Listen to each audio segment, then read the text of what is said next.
एक बार की बात है, एक जगह दो भाई रहते थे। बड़े भाई योगेश ने छोटे भाई से कहा, मेरी बात मानो रमेश, अब छोटे बेटे सोनू को बाहर मत भेजना, इसको अपने पास ही रखना। पहले ही दोनों बच्चे बाहर सेट हैं, अब इसको भी भेज दोगे तो अकेले रह जाओगे। दुख तकलीफ में कोई तो अपने पास हो। अब गीता और तुम्हारी भी वो पहले सी बात तो रही नहीं। बड़े भाई योगेश ने छोटे भाई को समझाते हुए कहा, पर भैया सोनू भी आगे पढ़ना चाहता है। अब नेहा और रवि ने भी तो हायर स्टडी की है, मैं अपने लालच में बेटी की पढ़ाई में रुकावट तो नहीं बन सकता भैया।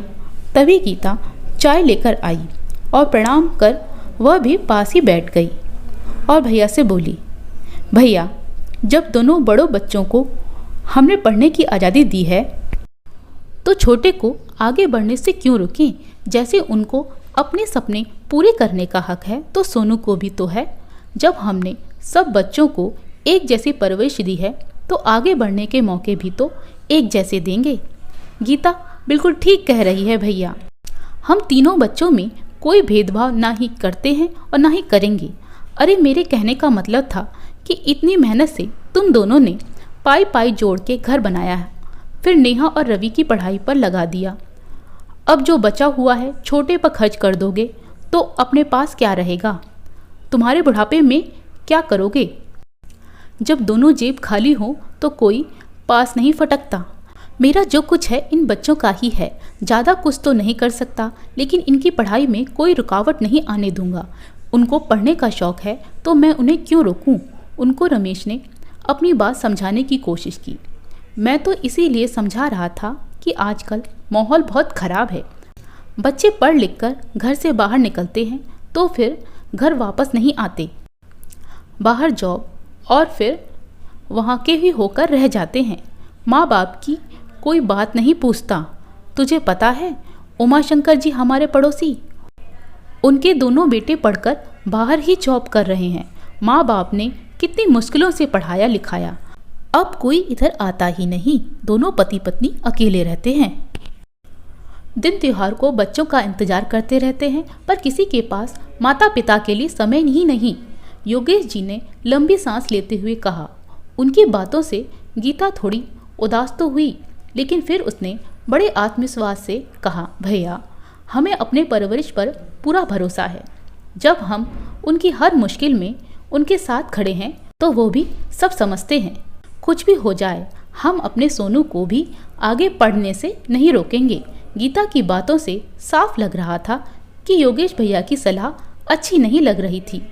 भैया मैं आपकी बात से सहमत हूँ कि उमा शंकर जी के बच्चे अपने माता पिता का ध्यान नहीं रखते, लेकिन भैया अफवाह तो हर जगह है। जरूरी नहीं है कि सब बच्चे एक से हों, लेकिन सोनू के साथ में अन्याय बिल्कुल नहीं करूँगी, उसके आगे बढ़ने से बिल्कुल नहीं रोकूंगी। तभी गीता बर्तन उठा किचन में चली गई तो उसने देखा सोनू उसकी सारी बातें सुन रहा था। माँ ताऊजी ठीक कह रहे हैं, सारे बाहर चले गए तो आप दोनों का ध्यान कौन रखेगा। मैं इधर आपके पास ही रहकर कोई जॉब ढूंढ लूँगा, पर आप दोनों को अकेले नहीं रहने दूंगा। सोनू ने सोचते हुए कहा, तुम इतना क्यों सोच रहे हो। जरूरी है कि इधर रहकर ही माता पिता की सेवा की जा सकती है। जहाँ आप लोग रहोगे वहाँ हम सब साथ रहेंगे तो कोई दिक्कत ही नहीं आनी। तुम परेशान मत होना, अपनी पढ़ाई की तरफ फोकस करो। गीता ने उसको समझाकर अंदर भेज दिया।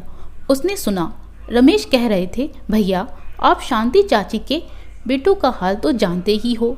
चाचा चाची ने दो बेटों को तो खूब पढ़ाया, लेकिन छोटे को कहा कि ये हमारी सेवा करेगा तो हमारे पास ही रहेगा। उसको ज़्यादा पढ़ाया लिखाया भी नहीं। बड़े बेटे भी निश्चिंत हो गए कि चलो माता पिता की सेवा छोटा कर रहा है, थोड़ी बहुत मदद करते और खुद जिम्मेदारी से मुक्त हो गए। जितनी देर तक माता पिता जीवित थे तो बड़े भाई थोड़ी मदद कर देते थे, लेकिन माता पिता के स्वर्गवास होने पर दोनों में से कोई भी छोटे भाई टोनी को नहीं पूछता। एक तो वो ज़्यादा पढ़ा लिखा नहीं कि कोई नौकरी कर सके, दूसरा शुरू से माता पिता के साथ गांव में रहा तो वहीं का होकर रह गया। दुकान भी खोली लेकिन किस्मत ने साथ नहीं दिया तो घर का गुजारा भी बड़ी मुश्किल से चलता है। अगर चाचा चाची उसको भी पढ़ने लिखने के अवसर प्रदान करते तो हो सकता है आज उसको इस तरह का जीवन व्यतीत नहीं करना पड़ता। वो भी अपने भाइयों की तरह किसी अच्छे ओहदे पर होता। पढ़ने में तो वो भी अपने भाइयों से कम नहीं था। मैं समझ गया रमेश, तुम जो कह रहे हो बिल्कुल ठीक कह रहे हो। मैं भी सुनी सुनाई बातों से प्रभावित हो तुम्हें नसीहत देने आ गया, पर तुम तो सच में बहुत समझदार हो।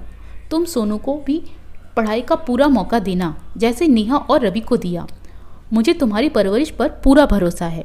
भगवान की कृपा से सब ठीक होगा। बाकी हम दोनों तो हैं ही एक दूसरे का ध्यान रखने के लिए। जी भैया।